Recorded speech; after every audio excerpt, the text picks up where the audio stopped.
미혼모로 혼자 아들을 키우고 있던 캐리 파버는 아들 맥스가 이 세상에서 가장 소중했습니다. Ride the waves, man. I'm getting tired, I think. You wanna quit? Just let go. 캐리는 맥스와 함께 운동하고 여행 가는 것을 좋아했습니다. 맥스는 캐리가 친구 같은 엄마였다고 말합니다. 캐리와 맥스는 각자의 삶에 만족하며 서로를 의지하면서 행복하게 살고 있었습니다. 캐리의 어머니가 딸이 보낸 문자 한 통을 받기 전까지 말입니다. 다른 주에 있는 직장에 다니게 됐어요. 맥스를 부탁해요. 아들을 부탁한다는 문자를 보낸 캐리는 그 후 가족들에게 영원히 돌아오지 않았습니다.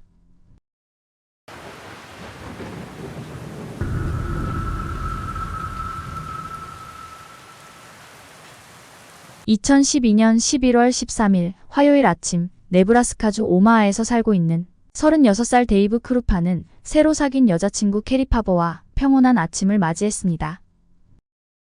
캐리는 데이브가 근무하고 있던 자동차 정비소의 손님이었습니다.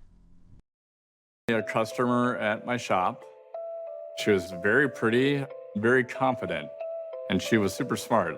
That's why she was attracted to me. I don't know, I'm a pretty mundane blue-collar guy, but we were on the same page. We were both just looking to go out and have a good time.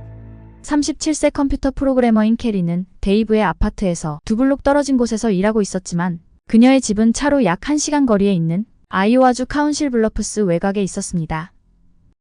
그래서 캐리는 데이브와 데이트를 한 후 그의 집에서 잠을 자고 아침에 여유롭게 출근할 계획이었습니다. 데이브가 아침 6시 반쯤 그의 집을 나섰을 때 캐리는 노트북과 전화기를 가지고 소파에 앉아 커피를 마시고 있었습니다. 그녀는 8시 45분에 집에서 나갈 거라고 데이브에게 말했습니다. 출근한 데이브가 한참 일을 하고 있던 중 캐리한테서 문자 메시지를 받습니다. 우리 같이 사는 게 어때요? 어제까지만 해도 캐리는 둘의 관계는 진지한 관계가 아니라는 식으로 먼저 말을 했었기 때문에 하루 만에 바뀐 그녀의 태도에 데이브는 적잖이 당황했습니다. 그리고 그녀와 데이트를 시작한 지 2주밖에 되지 않았기 때문에 그녀의 갑작스러운 제안이 너무 부담스러웠습니다. 그래서 데이브는 이렇게 문자를 보냈습니다. 아직 동거를 할 생각은 없습니다. 바로 그녀로부터 문자들이 연달아 오기 시작합니다. 알았어요. 당신이 미워요. 당신 때문에 내 인생이 망가졌어요. 꼭 복수할 테니까 두고 봐요. 데이브를 저주하며 비난하는 문자는 계속 왔고 그녀가 이렇게 집착하는 여자인 줄 꿈에도 몰랐던 그는 미친 여자와 더 엮이기 전에 끝낼 수 있어서 그나마 다행이라고 생각했습니다. 아들 맥스와 단 둘이 살고 있던 캐리에게는 아들보다 중요한 건 이 세상에 없었습니다. 캐리와 가까운 곳에 살고 있던 어머니 또한 그녀의 삶에서 큰 부분을 차지하고 있었습니다. 캐리는 어머니에게 하루도 빠짐없이 전화를 했으며 통화를 끝내기 전에 사랑한다고 말하는 착한 딸이었습니다. 데이브가 캐리에게 문자 폭탄을 받은 날 어머니도 캐리에게서 이상한 문자들을 받기 시작합니다. 다른 주에 있는 직장에 다니게 됐어요. 맥스를 부탁해요. She didn't text me or anything that Monday. And then I started getting text messages saying that she had quit her job, she was going to Kansas to live, and totally off the wall. 캐리가 아들을 버리고 이렇게 떠날 엄마가 아니었기 때문에 어머니는 전화를 달라고 딸에게 계속 연락을 했지만 며칠이 지나도 그녀는 나타나지도 연락을 하지도 않았습니다. 불길한 예감이 든 어머니는 아이오와 주에 있는 경찰서에 실종된 딸을 찾아달라고 요청했습니다. 신고를 접수한 경찰은 어머니 집으로 왔고 경찰의 질문에 대답하던 중 어머니는 캐리가 최근에 조울증 진단을 받았다고 언급했습니다. 그러자 경찰은 이런 경우를 많이 봤기 때문에 대충 무슨 일이 있는지 알겠다며 곧 돌아올 거니까 걱정하지 말라고 말하며 마치 캐리가 가출한 것처럼 말을 했습니다. 딸이 사랑하는 아들을 두고 가출할 리가 없었기 때문에 어머니는 억울했습니다. 캐리는 그토록 사랑했던 아들의 15번째 생일에도 오지 않았으며 심지어 아버지 장례식에도 모습을 보이지 않았습니다. 하지만 그녀는 사람들에게 문자와 메시지를 보내고 소셜미디어에 접속하는 등 온라인으로 활동을 하고 있었기 때문에 가족들은 혼란스러웠습니다. 한편 데이브는 밤낮 가리지 않고 오는 캐리의 문자들에게 시달리고 있었습니다. The messages and emails were just all over the place. Anywhere from I hate you to oh, I love you so much, we should have babies, and it would go on and on. 데이브는 캐리와 헤어지고 며칠 후 전 여친 리즈 골리아에게서 연락을 받았고 둘은 다시 만나 사귀게 됩니다. 데이브와 리즈는 온라인 데이트 앱을 통해 만나서 가볍게 사귀었던 사이로 데이브가 캐리와 만나기 시작하면서 리즈와 끝냈습니다. 데이브와 리즈는 비슷한 나이의 아들 하나, 딸 하나를 두고 있다는 공통점이 있었습니다. 그들이 다시 만나기 시작하면서 이상한 일들이 벌어집니다. Liz and I would be hanging out, and we'd both start getting threatening messages from Carrie at the same time. Messages like, Dave's mine, I love Dave, I hate you. It was almost surreal. It was weird too, because they had never really met. 데이브와 캐리가 데이트를 하기 시작할 때 데이브의 아파트 앞으로 온 리즈가 스쳐 지나가는 캐리를 5초 정도 봤던 게 다였다고 데이브는 말합니다.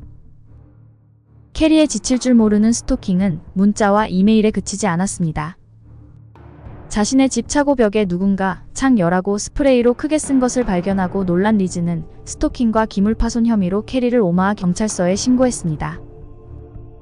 오마하 경찰서는 캐리를 스토커로 지목하고 수사를 시작했고 반면에 다른 주에 있던 타운실 블러프스 경찰서는 어머니의 신고를 접수하고 캐리를 실종된 사람으로 찾고 있었습니다. 캐리가 차고 안까지 들어오자 아이들의 안전이 걱정이 된 리즈는 왜 그런 이상한 여자를 만나서 이런 사단을 만들었냐며 데이브를 원망했으며 데이브는 자기 때문에 애꿎은 리즈가 피해를 보는 것 같아서 미안한 생각이 들었습니다. 경찰이 캐리를 찾는 상황에서도 데이브는 계속해서 수많은 불길한 문자들을 받고 있었습니다. 문자들 중 일부는 데이브가 무엇을 하고 있는지, 그가 무엇을 입고 있는지를 묘사하는 내용도 있었습니다. 방금 나가서 쓰레기를 버리고 왔군요. 문자를 받고 닭살이 돋은 데이브는 바로 밖으로 뛰쳐나가서 주위를 둘러보고 캐리를 찾으려고 했지만 그녀는 보이지 않았습니다. 캐리가 사라지고 2달이 지나가고 있었습니다. 눈이 많이 내리고 며칠이 지난 어느 화창한 날, 데이브 아파트 주변에 눈도 치우지 않고 오랫동안 방치되어 있던 차에 데이브는 눈길이 갑니다. 캐리의 차와 같다는 생각이 문득 들었던 그는 더 가까이 가서 차 안을 들여다보았습니다. 캐리의 차라고 확신이 든 데이브는 경찰에 신고했습니다. 캐리의 차는 아이오와주에 등록되어 있었기 때문에 카운실 블러프스 경찰서로 차가 옮겨졌습니다. 차 안에서 발견된 껌통에서 캐리 말고 다른 사람의 지문이 발견되었고 그 지문을 데이터베이스로 분석했지만 매치하는 사람이 나오지 않았습니다. 범죄와 관련된 어떠한 특이점을 발견하지 못했기 때문에 캐리가 가출했다고 생각하고 있던 경찰은 그녀가 가출하면서 차를 버리고 갔다고 생각했습니다. 하지만 캐리의 차가 발견됐다는 소식을 들은 가족들과 친구들은 그녀가 살아있지 않을 수 있다는 생각에 두려움이 커졌습니다. 캐리가 사라지고 9개월이 지난 토요일 어느 아침 정비소에서 일하고 있던 데이브는 리즈에게서 걸려온 다급한 전화를 받습니다. 리즈는 집에 불이 나서 소방차가 와서 불을 끄고 있다고 울면서 말했습니다. 불행 중 다행으로 리즈와 그녀의 아이들은 그 당시 집에 없었습니다. 하지만 그녀의 2마리의 애완견과 고양이와 뱀은 화재로 죽었습니다. 수사관들이 리즈의 집을 수색한 결과 집안 곳곳에 쌓여있던 옷가지에서 불이 시작된 것으로 밝혀졌습니다. 그리고 옷가지 옆에는 휘발유통이 있었기 때문에 누군가가 의도적으로 방화를 한 것으로 보였습니다. 방화를 의심하고 수사를 하고 있는 수사관들에게 리즈는 나는 누가 이런 짓을 했는지 안다고 말했습니다. It's Carrie. Her last name's F-A-R-V-E-R. She kept texting me telling me she wanted to kill me and my kids. 그리고 리즈는 수사관들에게 나는 당신이 불에 타서 죽었으면 좋겠다라고 쓰여진 캐리한테 받은 이메일을 보여주었습니다. 하지만 아무도 캐리의 행방을 알 수 없었기 때문에 방화 사건은 미해결로 남게 됩니다. 화재 사건 이후에도 데이브는 계속해서 캐리에게 협박성 문자를 받았고 그는 캐리가 자기의 아이들을 해칠까봐 항상 두려움에 떨었습니다. 2015년 봄 에이비스 형사와 도티 형사가 캐리 사건을 넘겨받고 수사하기 시작합니다. It always just intrigued me. Like, what do you mean there's someone that's missing and still sending messages, but no one sees her? That doesn't happen. So we went to our boss and we requested this case. 캐리의 주변 사람들을 찾아가 조사한 결과 2년 반 동안 캐리를 실제로 보았거나 그녀의 목소리를 들은 사람은 없었습니다. She hadn't got employment anywhere else. Her checking account hadn't been used. You start to wonder, like, how could someone survive without any financial means? There was literally no sign that showed Carrie was still alive. 지금까지 드러난 정황상 캐리는 살아있을 확률은 거의 없다고 담당 형사들은 생각했습니다. 캐리는 이미 죽었고 그녀를 죽인 사람이 지금까지 그녀인 척하고 있는 거라고 보고 수사에 착수했습니다. 형사들은 캐리에게서 온 메시지들을 실제로 보낸 사람을 찾는 게 급선무였기 때문에 사이버 수사대와 공조해서 수사를 했습니다. 왜 범인은 데이브와 리즈에게 수많은 메시지들을 보내고 집착하고 있는지 그 이유를 알아내는 게 사건 해결의 중요한 열쇠입니다. 2013년 초에 데이브와 리즈의 전화 기록을 다운로드한 자료들을 분석한 형사들은 캐리가 실종되기 일주일 전쯤 리즈가 캐리에게 전화를 여러 번 했었다는 사실을 밝혀냈습니다. 또한 리즈의 휴대폰 다운로드에는 캐리의 차량 사진이 있었습니다.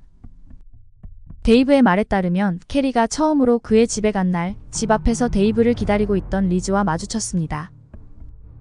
캐리와 리즈는 서로 스쳐 지나갔지만 대화를 나누지 않았다고 합니다. 리즈도 그날 지나치며 캐리를 본 게 다였으며 그녀의 목소리를 들은 적이 없다고 진술했었습니다. 하지만 리즈는 그녀에게 여러 번 전화를 해서 꽤 오랫동안 통화를 했던 것으로 나왔기 때문에 그 사실을 숨긴 리즈가 수상했습니다. 리즈가 캐리의 실종과 연관이 있다고 확신한 형사는 리즈의 DNA를 은밀하게 구했습니다. 그리고 캐리의 차 안에 있었던 껌통에서 채취한 DNA와 대조 분석한 결과 100% 일치하는 것을 확인했습니다. 하지만 리즈를 체포하기 위해서는 더 확실한 증거들이 필요했으므로 그녀가 눈치채지 못하게 수사를 하고 있었습니다. 911, what's the address of your emergency? I've been shot in the leg. 리즈는 카운실 블러프스 강가에 있는 파크에서 산책을 하고 있었는데 갑자기 사람이 나타나서 그녀에게 총을 쐈다고 말합니다. How many people were there? Oh, I don't know. I only heard one. Do you know if it was male or female? A female. Is there more than one wound? Oh, no. They shot off a couple of shots. They only hit one, I think. Oh, my pure leg is filled with blood. Oh, Jesus. 911 요원에게 누가 총을 쐈는지 모른다고 말했던 리즈는 몇 분 만에 말을 바꿔서 에이미 플로라가 쐈다고 경찰에게 진술했습니다. 에이미 플로라는 데이브의 전처이자 그의 아이들의 엄마입니다. 24시간 전 리즈는 에이미를 상대로 자기를 계속 못살게 군다며 스토킹죄로 경찰서에 고소장을 제출했습니다. 그리고 리즈는 에이미가 지난 2년 반 동안 캐리 행세를 하면서 자기에게 협박성 메시지를 보내고 집에 불까지 질렀다고 경찰에게 말했습니다. 경찰이 에이미를 조사한 결과 그녀는 사건 당일 오후 내내 아이들과 집에 있었던 것으로 밝혀졌습니다. 리즈의 다리에서 총알을 제거한 의사는 부상 상태를 봤을 때 그녀가 자신의 다리에 총을 쏜 것으로 보인다는 소견을 경찰에게 전했습니다. 사실 얼마 전부터 데이브는 에이미와 다시 만나기 시작했으며 아이들을 위해서 다시 합치기로 하고 리즈에게 이별을 통보했습니다. 도티 형사는 병원에 입원 중인 리즈를 찾아가서 에이미를 캐리 실종 사건의 유력한 용의자로 수사 중이라고 말했습니다. 에이미가 캐리인 척하면서 보낸 메시지를 증거로 수집해야 하는데 리즈의 휴대폰을 가져가서 메시지를 다운한 후 돌려줘도 되는지 물었고 리즈는 기꺼이 자신의 휴대폰을 도티 형사에게 건넸습니다. 과학수사대는 리즈의 휴대폰에서 데이터를 추출하고 분석했고 리즈가 캐리 행세를 하면서 메시지를 보냈다는 증거를 찾는 데 성공합니다. 정황상 리즈가 범인임이 틀림없어 보였지만 그녀가 캐리를 살해했다는 것은 시체를 발견하기 전까지는 증명할 수 없었기 때문에 리즈의 자백이 필요했습니다. 총격 사건 이후 에이미가 모든 죄를 뒤집어쓰고 체포될 거라고 믿고 있었던 리즈는 에이미가 데이브와 만나면서 일상적인 생활을 하고 있다는 사실을 알고 화가 나서 주체할 수 없었습니다. 2015년 12월 22일 리즈는 경찰서로 도티 형사를 찾아와서 에이미가 캐리를 죽였다고 자백하는 내용의 이메일을 자신에게 보냈다며 그에게 보여줍니다.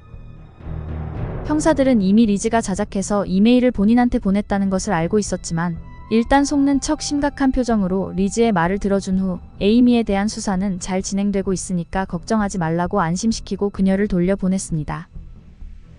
아무리 기다려도 에이미의 체포 소식이 들리지 않자 인내심을 잃은 리즈는 경찰서로 전화 걸어서 도티 형사에게 따집니다.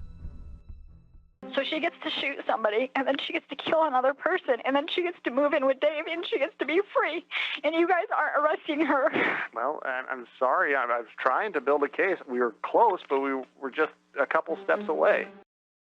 그 후 리즈는 범행을 자백하는 에이미에게 받은 이메일이라며 자신이 에이미인 척하고 쓴 이메일들을 도티 형사에게 계속해서 전송했습니다. 캐리가 죽어가는 모습을 앉아서 지켜봤어요. 그녀의 차 안에서 죽였습니다. 이메일을 본 형사들은 리즈가 캐리에게 무슨 짓을 했는지 알게 되었습니다. 형사들은 즉시 캐리의 차를 과학수사대에 보내서 철저하게 수사해 줄 것을 요청했습니다. 모든 좌석의 천을 뜯어내자 조수석에서 다량의 피해 흔적이 드러났습니다. 혈액을 분석한 결과 리즈의 피로 밝혀졌습니다. You have your prints in the car, her phone at your house. You've been using multiple email accounts, creating all these different social media sites. I haven't created any emails. They're coming from you. No, they're not. All these have been coming from your No, they're not. house. And I'm not going to be accused of something that I didn't do. The finger's pointing right at you. Then I'm done talking, and I'm going to have my attorney because I didn't do anything. Okay. 경찰은 리즈 골리아를 체포하고 1급 살인 혐의로 기소했습니다. 사이버 수사관은 리즈가 자신의 IP를 숨기는데 아주 뛰어났다고 말합니다. Never seen this level of sophistication. Liz used a collection of devices and apps and technologies to try to hide what she was doing. She got very smart about covering her tracks. 캐리 파버가 실종되고 4년 반이 지난 2017년 5월에 리즈 골리아에 대한 재판이 시작되었습니다. 검사는 한 남자를 강박적으로 집착한 리즈는 그 남자를 얻기 위해서 살인을 저지르고 피해자인 척 메시지를 보내며 사람들을 괴롭혔을 뿐만 아니라 자신의 집에 불을 질러 애완동물까지 죽이는 악랄한 범행을 저질렀다고 말했습니다. 또한 다른 사람에게 죄를 뒤집어 씌우기 위해 자기 발에 총까지 쏘면서 경찰을 기만하려고 했다며 리즈의 유죄를 주장했습니다. 이에 리즈의 변호인 측은 성숙하지 못한 리즈가 여러 가지 어리석은 범행을 저지른 것은 사실이지만 그녀가 직접 캐리를 죽였다는 증거가 없기 때문에 살인에 대한 혐의의 무죄를 주장했습니다. 하지만 과학수사대가 발견한 아주 중요한 증거가 있었습니다. 2012년 말에 리즈가 데이브의 태블릿을 함께 사용한 적이 있었습니다. 나중에 그녀가 태블릿의 메모리 카드를 삭제했지만 과학수사대는 그것을 복구하는 데 성공했습니다. 복구한 1000개가 넘는 사진들 중에서 문신이 새겨진 발 사진이 있었습니다. 이 발은 그냥 발이 아니라 부패가 진행돼서 색이 변해 있는 사체의 일부 사진이었습니다. 발에 있는 문신은 캐리가 가지고 있던 것과 같은 것으로 캐리의 발과 일치하는 것으로 밝혀졌습니다. 리즈 변호인 측은 부패한 발의 사진만으로 캐리가 죽었다는 충분한 근거가 될 수 없다고 주장했지만 결국 리즈 골리아는 1급 살인죄와 2급 방화죄로 가석방 없는 종신형을 선고받았습니다. 영상 제작에 힘을 보태주실 분들은 구독, 좋아요, 알림 설정 잊지 마세요.